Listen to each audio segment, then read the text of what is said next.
How's it going, everyone? Welcome to this month's Single Barrel Club. We got an awesome bottle, but we got some amazing guests, even better than the whiskey with us today. We got John, the bourbon finder. We got Joe Unfiltered, who a lot of you here know. And of course, we got Lee Diaz. How's it going, everyone? What's going on? What's up, man? Hey guys, ready to go. I think our first few webcasts, we all were so quick to say hello. I think we now all slowed down. So we're gonna have to work on that intro. But I just like to slow roll it. Make sure everybody's totally ready. Yeah. We got a banging bottle, I would say, and one that I've said right before we hopped on here. I feel like I got a lot to talk about. That is, Mr. Lee. You want to walk us through what this is and yeah, when'd you pick it? How'd you pick it? It is our glorious Knob Creek single barrel bourbon coming at you at their cast strength, which is 120, and it is just topping 10 years. Man, I hadn't seen a 10-year Knob Creek in quite a bit, so I was so stoked to get this in our hands. Yeah, I am 10 years, 5 months. And I'll even start off rip because a lot of people watching know exactly how I feel. I am not a bean person, okay, at all. And I was a little nervous when Lee had sent in the knob pick, but I went into it tasting originally for what bean lovers are looking for. I know what the people like. I know what the quintessential taste is, and I was like, I'm going to go in this open-minded because even if I may not like it, I know there's a lot of people in this club that will. And you're a man of people. Officially, because this thing was a monster. It was so good. And yes, there is a little bit of that Jim Beam nutty quality that I know of, but it's not overpowering. And I thought, I'm going to pull something out. I thought I was converting because last month, this is not the single barrel. Last month, I went bourbon hunting all around Florida in one of the largest liquor stores.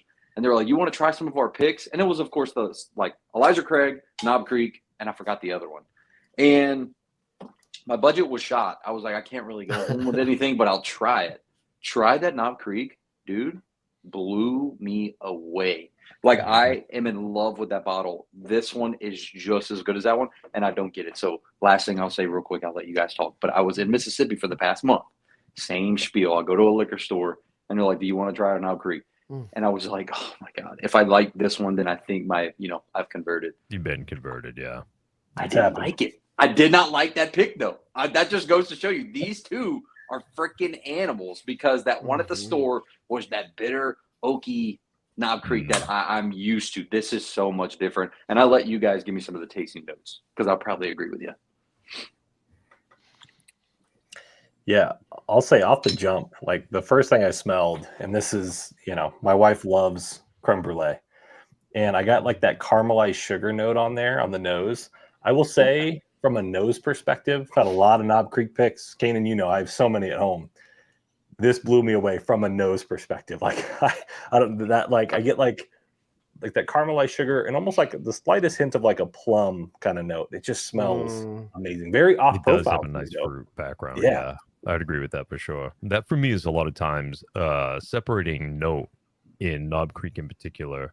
Where with a lot of the bean products, you're going to get that background nuttiness. And some people like it, some people don't. As Kanan mentioned, for him, it's sometimes sort of this thing that pushes him away.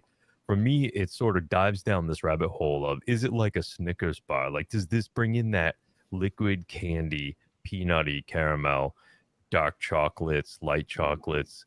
But when there's that little twist of fruit in these is when it really kind of enters a new dimension and it makes them great. And sometimes it's that darker stone fruit or even a bit of a red fruit, raspberry, something like that. And when it goes into that level, you really see people freak out for these. Even guys like Kanan who are, to their own detriment, not Knob Creek guys. Yeah, and I think the one thing I totally agree in that this is definitely a nose that is uncommon for Knob Creek releases. Yeah. I got some of the like that not as bright but kind of like that more like ripe orange citrus I like that. note. I also get a little bit of like coconut. It's almost like there's like almost getting into that like orange creamsicle place where it's kind of like there's a little vanilla, a little orange, a little coconut, and you're kind of like, oh, this is a popsicle. So on top of those normal notes of like oak and cinnamon and dark sugars and everything like that. So I think the nose just kind of starts you on this journey that's like, well, I know this is Knob Creek. What is this going to give me? Yeah. And I can see where you're going with like a creamsicle, that orange kind of, like, now that I'm really starting to lean into it, I can see how you can pull that, thinking like that orange creamsicle, just hot summer day. Yeah. Oh I'm yeah. getting a lot of that. I will say, and it's not a knock. It does sip and it's proof. It's a 100%. hot, Oh, it's totally. in your face bourbon. Like the closest thing that I can think of, one that I drink all the time. Now, I'm not saying it tastes just like it, but what this pour gives me is very similar to like a Stag Junior, one of the good batches of a Stag Junior. That's going to be much more sweet, way more fruit. This is going to be way more that barrel characteristic, that char, but it's tacky, it's sticky. The finish lasts forever, and it's in your face. It's hot, but not offensive. That's kind of like the enjoyment I get out of this pour. It's really, really good, guys. Like, Yeah. I'm not lying. This shit is awesome. Yeah, this is nice. And it's one of those things about Knob that always kind of scratches a certain itch, in that it can a lot of times be savory.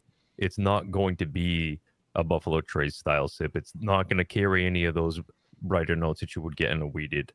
It's just going to really elevate some things that you don't see in a lot of other picks. And a huge part of that is the proof point. I mean, like Knob Creek is one of those like Booker's style big bold bourbons that has everything in the back end to really kind of like give it that grippy finish. And it's really, I wouldn't say it's incredibly viscous, but it does have a really good cling. And I love everything about that. Absolutely. Yeah. I might have to stash this one, like hide it for a little bit and make this the campfire whiskey. Now that the cooler months are hopefully coming soon. I can see that. Good hunting God, whiskey. dude, so good, like a camp whiskey. Yeah. I think you have a month before those cooler months start happening, but I think like on the profile, like one thing, and man, I grew up. We could start this Coke or Pepsi conversation, but like I grew up drinking sodas as a kid, and so when I get like a cola note, I get it, right? Like so when I sipped on this like a few times in, I start getting like a cola note.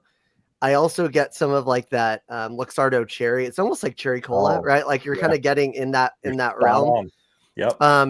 And as it goes from like mid palate to finish, that's when I start actually getting a little bit of like that roasted nuttiness.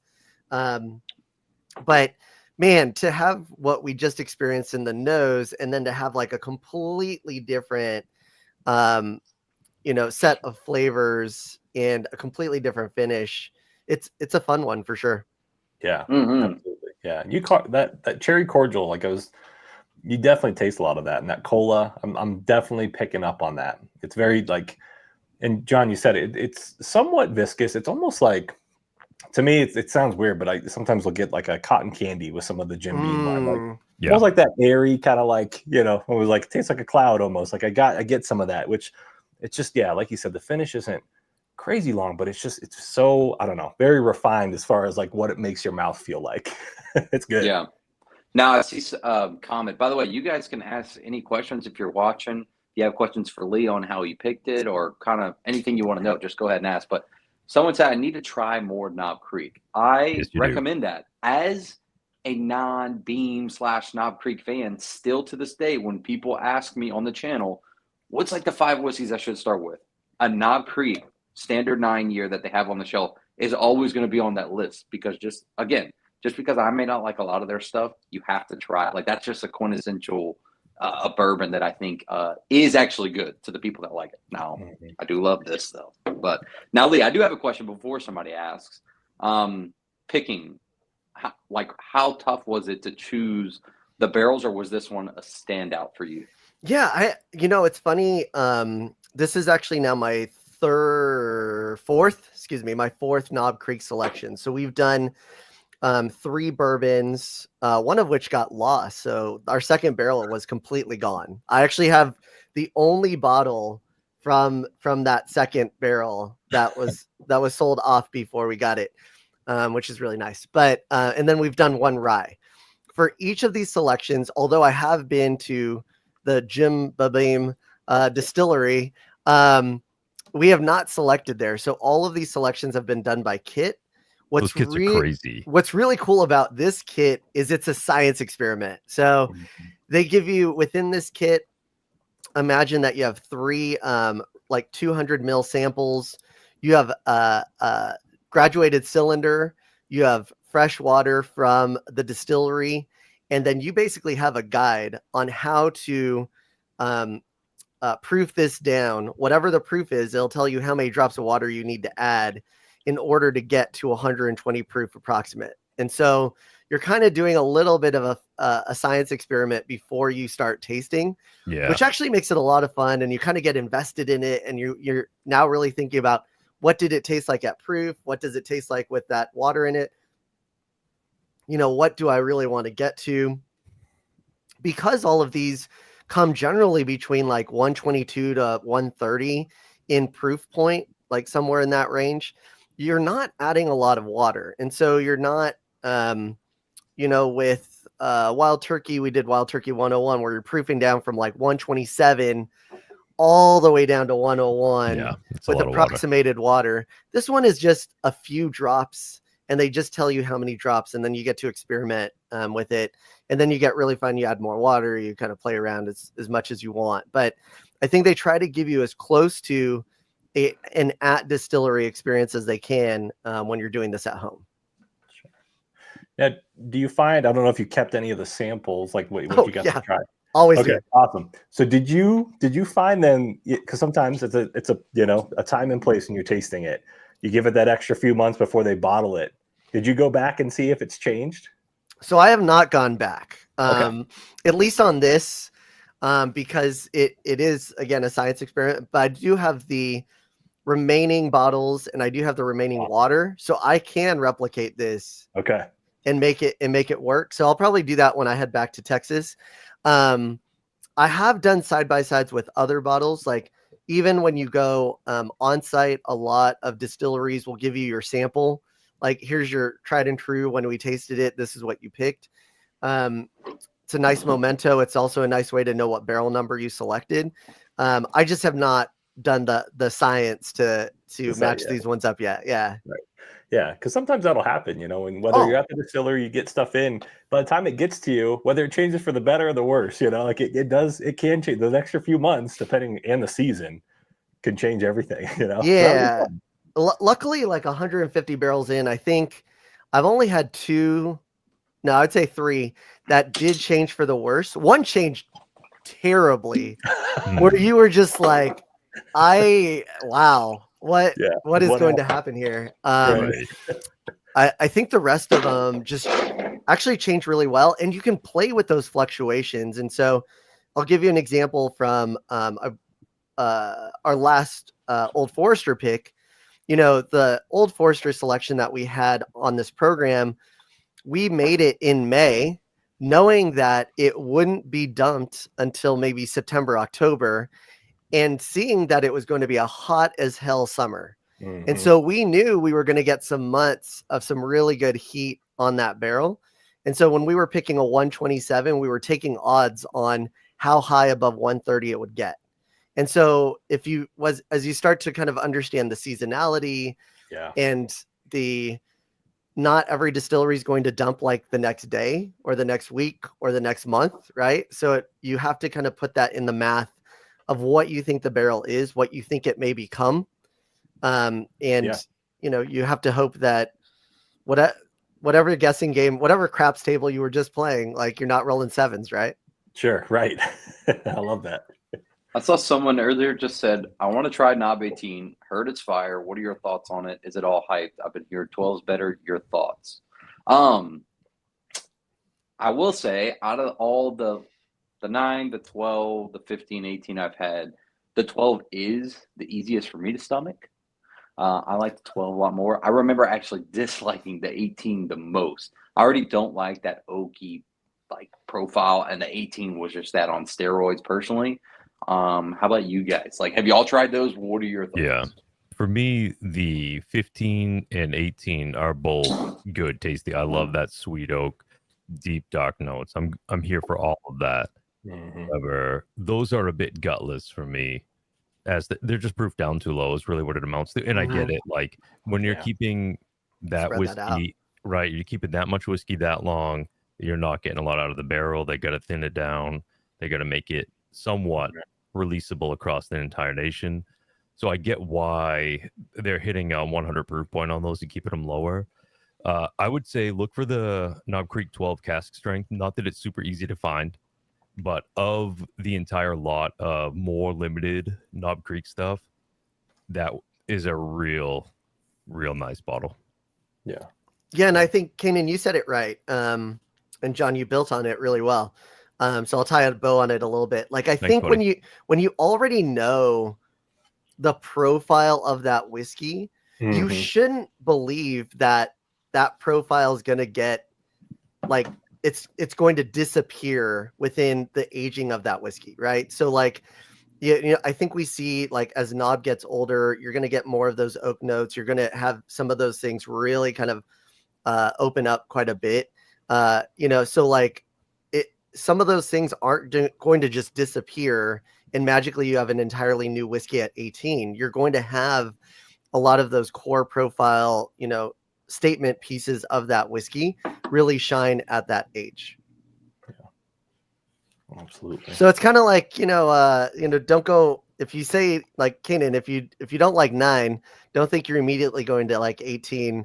Somebody said it's like, when you're dating somebody and you're like, oh, it's totally going to get better when we get married. No, those things, those nuances don't change. They only get worse. So That's a horrific analogy, but okay. That's funny.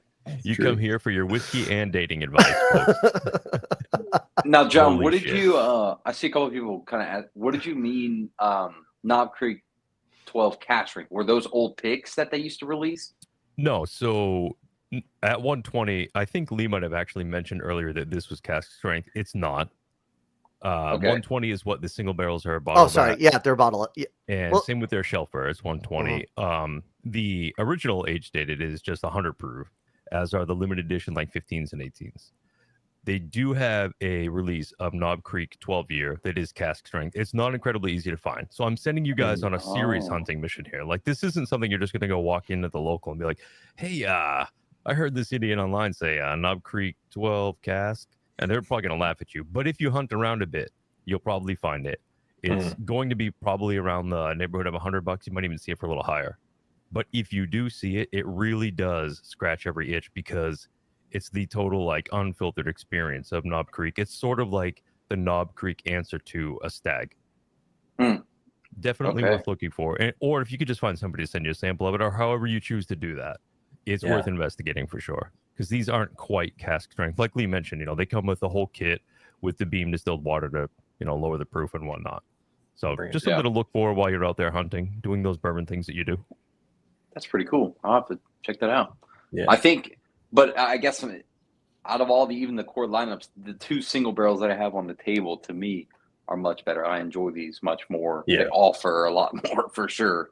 And I like the proof that they're at. Lee killed it. Yeah, 120 is great. I mean, these really, it's damn near cask strength. Like Lee said, these are usually about 122 to, I don't think I've ever seen 130, but 122 to 130, like, you're going to get great whiskey anywhere in between there. And it's like, seriously, like a gallon of water will proof down an entire batch of this whiskey. And we're talking like hundreds of gallons of whiskey. So 1 or 2 drops of water in cask strength really is going to drop it down multiple proof points. So you're not adding a whole lot to it to get it to where it is. So, Lee, when you think about past picks that you've done a handful of Knob. How do you rank this one with past ones you've done? Well, I think of as far as at-home kits, this is by far the best experience I've ever had with a kit sent Super to cool. me. I think that they knock it out of the park. It's in this great, I mean, like, really, you could take everything out of the box and it's in this great box that you could have as a memento. Like, I just decided to keep everything because it's just a cool thing to have. So I think they really make you feel a part of the brand as you're going through that experience. I also think if you have a chance to go to, Jim Beam, just get to experience everything. Like, they have developed a really great, just guest experience, right? Their restaurant, is award winning. Their whiskey is fantastic. The tour is excellent. the full range of Beam products is super cool. So I think it's really, I think they really kind of put that together in a nice package if you can get out there. Yeah, I love it. Yeah, maybe it's a hot take. I think I have probably right now, probably 7 or 8 knob picks. I do like them. I enjoy them. We get them here quite a bit in Denver. I think this is hands down my best, and I'm not trying to hype this up, but it was, and Kaden told me, he's like, just wait until, and Lee, after you told me to, I'm like, all right, we're going to test and see. But with how off profile and different, like I feel like it's the perfect blend of just, from the nose to the palate. It's incredible. It is. I could probably say, and I will do a blind. I think I'm like thinking now, I'm like, want to film it, do a video, blind this with some of of my other favorites and see. Because now, I think this thing could stand on its own easily. Well, and I think that's such a testament to the quality of distillate, like the results that the brand is giving to us as retailers, barrel selectors, right? Like I think again, all 3 selections in that pack were bonkers good. Mm-hmm. And it just made it now you're just trying to really kind of pull out what you think is the best pick, like what gives you that nuance, what does these things, right? And we all kind of said it earlier, there's still a certain level of uncertainty in that selection process. Did we get our adding of water correct?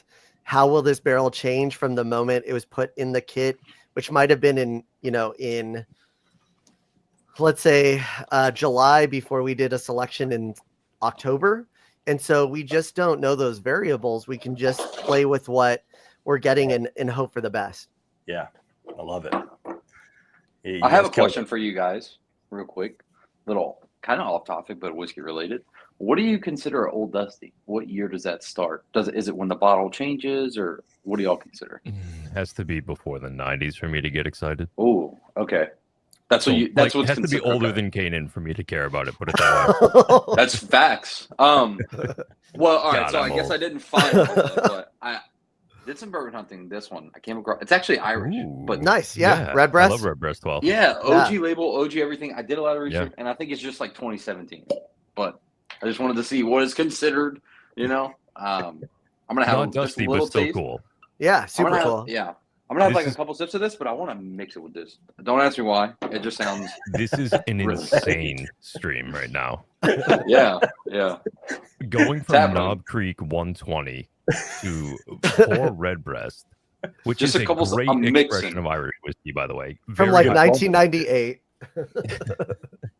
I'm mixing because y'all were talking earlier, and I'm starting to get a lot right now. The cherries, that maraschino cherry, almost cola note. Yeah. This to me is straight up like cream.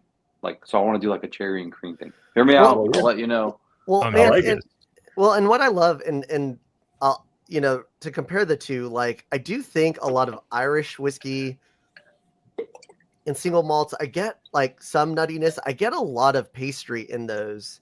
And I think what's interesting about this one is I get a little bit of pastry. Yeah. Oh. And tea on the finish. I knew the tea was coming, man. I almost said it earlier. I'm gonna put those. I'm gonna put those together for you, and just kind of say like those are some of those notes I also get in Irish whiskey. And Redbreast is actually, I will say, like my favorite Irish whiskey, and so me too. I mean, just all day long for sure. Yeah. It's so funny you said like the pastry, because I was like, I poured up a little more and I was just sitting there smelling it. I don't know if it's just got a little more air, but I'm totally getting like just like a sweet bread, like something sweet and like pastry like.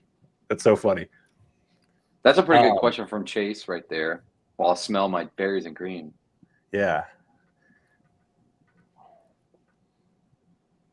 Does anyone know, does Knob Creek labeled products usually come from a certain rick house compared to Jim Beam or Booker's labeled? So meaning, do they age Knob in separate warehouses from Jim Beam? Or excuse me, from Jim Beam or Booker's? That sounds like the question. To my knowledge, it's not differentiated by warehouse. It is more age and proof point. Sort of like how Buffalo Trace will use the same recipe for E.H. Taylor, Eagle Rare, Stag, and things like that. And they just have a certain profile they look to hit. There are some discrepancies, and it's not super clear, at least not as far as I know, among the few minor recipe tweaks in the Beam family. I mean, you're talking products like Old Grandad, Jim Beam, Knob Creek, Basil Hayden. A lot of these things are coming out of the same place with the same recipe, but different proof points, different ages. And that alone can impact the flavor of what comes out of the bottle. So I don't believe it is warehouse specific, put it that way. Okay. Like honey picking then. That's pretty cool. I will say real quick, the knobs just kind of overpowering the red breast, which that was my second guess on what's gonna happen. So it's almost like honestly, it feels like I just diluted it with a little bit of water. It's still great. It's delicious. Yeah. By the way, you should try diluting your whiskey at home too. After you had a few sips or even a pour and you want to go back and have another, add 2 drops, 3 drops of water, literal drops to your of water to your whiskey. And God, I love that sometimes. I'm not gonna lie. Like when I want to have a couple pours, I like to put a little bit of water. Yeah, and going back to the Dusty question, I love tasting Dusties whenever somebody else has them. Same. And I don't have to pay for them. And I don't have to buy it. Yeah, 100%. Yeah. And it just gives you a really good point in time understanding of what they were producing, right? And get a sense of kind of the evolution of that whiskey. And sometimes you like what was produced way back when more than the current whiskey, or vice versa, or I mean, really, they're just different for different reasons. John, I may go a little bit older. I think in my mind, like, especially if I'm going to pay for it, like if I go to Neat, for instance, if it's if I'm buying it, it's going to be, we're talking 70s. Yeah. If it's not 79 or older, I'm not buying, right? 1,000,000%. Joe. I've had a few with Joe, actually. Joe's a decanter hunter. He goes to, you tell him what you do, man. It's awesome. Usually at least 2-3 times I hit a bunch of local antique stores. Surprisingly enough, they're not supposed to sell full bottles, but oftentimes they don't know. Oh, sure. They just bypass. So, I mean, with Kanan, like in our buddy Nate, we found an old decanter that they were, I think it was through National Distillers actually, but I think it was still when they were sourcing from Stitzel-Weller. So we did some like research and history on it. And sure enough, it was like Stitzel-Weller juice from like, I think 75. Yeah, 75. That's what it was. Wow. Yeah. And it was crazy. When we cracked it, the cork literally, like it was so airtight, it barely lost any, popped right off. Yeah. Incredible. Do you have that bottle? And it also still had the tax label on it. I do. Yeah. Watch this, guys. You got to take a look at this bottle. Did you fully decant it and make sure that it was like clear and everything first? Look at that. Whoa. Okay, that's cool. They're playing at the playing card, and then at the top, that thing came flying off. Pow. Yeah, look at the tax stamp, brand new. So this is one, family found, and so this is W.A. Lacey. Gorgeous label. Yeah, like it was in great condition, but just a small, and the whiskey was clear, like not that. So obviously, you guys know with any of this, the risk of lead. So you got to just small pours. You don't want to drink a whole bunch of it because of the paint in a week. Yeah, exactly. Yeah. So we put this in sample bottles, got it out of here. But that was one, 1975. There it is right there. It's got one of the best. Yeah, so I try to find Dusties. I have a turkey upstairs that is from 72, and it's actually a turkey decanter, like an actual turkey. Yeah, so I'm always looking for those old Dusties. I love them. And he's found, that's like your 3rd or 4th sealed, right? Yep, 4th sealed. Yeah. Wow. Awesome find. Yeah, and he's got like an old Rip Van Winkle one too. Just I don't know. I just find it so cool that some of these stores, they probably just take them in as old whiskey bottles and don't even realize what's in there. It's like pretty crazy to certain people. Well, I think that's the beauty of estate sales too, right? I think that the unfortunate part is people will sometimes sell something that they don't understand what they have. But I think, with real collectors and people who value those things, they can be real finds that we can enjoy and share with other people. So, I think, those antique finds or those estate sale finds are pretty incredible and definitely to be celebrated. Yeah, absolutely. This is a great question too that's up in the chat here from Mark. I see that. I would just like on a very quick and simple comparison, I would say worlds apart. I love 1920. It's great. It's probably my favorite old faux product, really. Entirely different on terms of like the flavor wheel, the finish, the overall mouthfeel, This is for me a little bit more oily, a little bit more clingy. I mean, it's a few proof points higher, but really the difference here is that it's just going to touch a few more points on that spider graph of fruits and savory and oak and some of the bitterness that you can kind of pull together. And it just feels a bit more rounded than 1920 for me. Yeah. And I will say on a rock. God damn it, the fucking rock area. This guy. This really gives you like a Manhattan profile without doing any work to it. So you give me a Manhattan profile. Thank you. And it's just try it, guys. Just try it. Just try it. I'll try it. Yeah, I'll try it. I'll say, Mark, to your question, I'll really agree with what John said, because two totally different products. For me, the 1920s is a much more of a sweeter oak to it. This one definitely hits a little harder too, but if you're asking me which one like I prefer, I would say in the moment right now, since I'm sitting with it, this is something that I would probably prefer. It's really good. It's just different, right? I also think just with Old Forester products in general, I don't get any nuttiness. I don't know. So like more fruits. Yeah, you get way more fruits. You know, some of your like brown sugars, your caramelized, all that stuff, right? So big brown sugar, big fruits. Yeah. So I just think that your base profile for all of those products is different. Right. And then how those step up from there, just only compounds how different they are. Mm-hmm. For sure. Yeah, absolutely. Well, I mean, we got any more questions to answer before we head out or anything like that you see? I don't know if we want to get into other whiskey before we close. I would love to.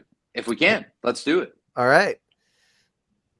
So, anyone try that new Penelope cigar blend? I actually haven't tried it yet. Okay, I haven't either. I just okay. Maybe 45 minutes before this live started, was in the grocery store getting a couple things, and 8 of them were staring me down in the face. Yeah. So, I don't know. So my hot take is, I'm ready. My hot take is, save yourself some money, just buy 2 of these and move on. Yeah. Honestly. Wait. Oh, okay. I see. Because it was like $90. Hey, and Lee, on that point, when you start talking price points for these knob picks, yeah, that's why I love them so much. That's why I have so many of them. Like some of the best, a 10-year-old pick, insane, Yeah, I mean, to get a 10-year-old pick for, with the opportunity to let us talk about it and just do all of these things, like this is easy. Like, just go for it. Anytime I find a knob 10 plus as a single barrel selection, I just go for it. I don't even question it. I'm just going to do it. I actually think that 10 to 12 year offline, we were talking about like how old we've seen these single barrels. I do think that 10 to 12 year is that sweet spot for these knob picks. So, and I say that having just did a 9-year pick. So like, even though I'm saying like we pick something out of that sweet spot, for me, that's where if I can find 10 to 12 in these single barrel picks, I'll do it. Have we also, before we get off, can we talk about what's next month or not yet? Have we confirmed? Yeah, go for it. You tell me. This is your show, brother. You can absolutely. What next month's release is? Yeah. Why? I don't see why we couldn't talk about it. Yeah. Which one is it, Lee? I don't remember. Oh, okay. That's what I'm saying. I don't know. What is it? Okay, cool. So next week. Next week is a new month. That is true. But also next month. Send it to me next week. Yeah, that's true. We're actually going to be doing, and just like we're talking about comparisons here, we're actually going to be working ourselves through a 2-bottle side-by-side comparison of Woodford Standard Bourbon and our Woodford Private Selection. Now, Woodford prides itself on having over 200 distinct flavor profiles. While I don't know if I could even name 200 distinct flavors, I do know, having gone through the private selection process, they do isolate certain profiles really well. So when you are doing that 2-barrel blend of a private select, you are getting something incredibly unique from the standard bourbon. And so we want to give people that opportunity to be able to stare and compare with us and kind of walk through the nuances of both. So you'll actually get 2 bottles in August, which will be your standard Woodford Reserve bourbon, followed by our private select release. Wow, I love that. Yeah. Sounds fun. And we'll do a little science. We'll add some water. I mean, we can put it on a cube. I mean, who knows? Cube. Next one's gonna be insane. Should I buy a lab coat for next month? I mean, might as well. We'll just kind of go for it. Yeah, wow. But I think understanding how different those nuances can be is always fun. And then seeing what the standard profile is and why single barrels are different, like why we want to take the time to buy single barrels by exploring different profiles. Yeah. Love it. Oh, yeah. I'm excited. Next month's going to be awesome. Yeah. Yeah. Any parting words you guys have? Appreciate everyone for tuning in tonight. This was a pretty good one and a great bottle. I'm really happy I had this. Like I said, I might have to stash this one until the colder months. So yeah. Well, John has homework for everyone, right? Yeah, John, go get the 12 cask. Go find it. Yeah. No, I don't know if I want to say everyone should do that. I think everybody should hunt for it. Clip it. Everybody will not be able to find it. But seriously, do look for it. Try to find a buddy who's had it, has some that can give you a pour of or something. It's great. Yeah. It's really, I think, between all of the limited high age expression Knob Creeks, the 12 cask really it does the most. The other ones are great. 15, I preferred better than 18. 18 was even flatter than 15. 15 flatter than 12. So really, I think, like Lee was saying, 12 is a really good age point for Knob Creek. Sweet. And Lee, my last, note here for you is I'm going to need you to pick every single Knob Creek for me going forward. Perfect. Right? I'm in. I need every bottle. Yeah, absolutely. Funny. I think, we pride ourselves on finding some really great selections. It's been so fun partnering with these guys. And I love hearing Kanan's feedback. So I'll send him stuff and I'll tell you, he'll send stuff back and be like, nah. Nah. And I love that, right? I think that ultimately what makes this club needs to be the best. And I think that we definitely picked something special, and I'm glad you guys all agree. Mm-hmm. Heck yeah. Awesome. Thank you guys so much for tuning in, and we'll see you next month. All right. All right. Cheers, everyone. Cheers, guys. Cheers.